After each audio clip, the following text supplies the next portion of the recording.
Hello, welcome to DreamWebTuts YouTube channel. In today's video, I will show you how to download and install an apps from Microsoft Store. So first of all, what you need to do, if you are using Windows 10, go to Start menu and then scroll down and look for Microsoft Store. Okay, so click Microsoft Store and here you will see a window will be open and you can see some latest and popular softwares there. But if you would like to search for a software, first of all you need to log in. Okay, so you can see here my picture. I have already logged in using my email.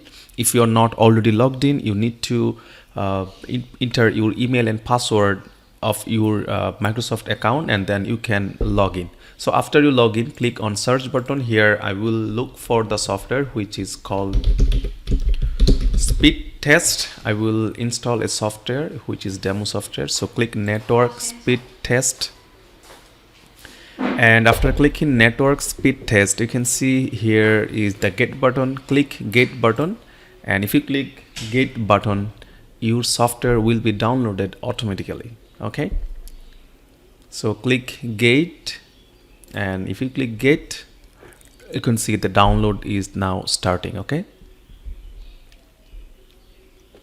you own this app. So now let's click Install. So it's saying acquiring license, so the software is now downloading.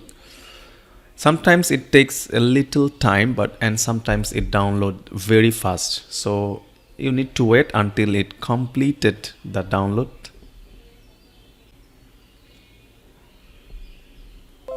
And you can see here is the software is now installed. So if you click launch, it will be launched. So you can see also here just got installed, check it out. So if you click launch, the software will launch. Okay, so this is how you can easily install a software from Microsoft Store. That's all for today, guys. Don't forget to like my videos and thumbs up if you like my video.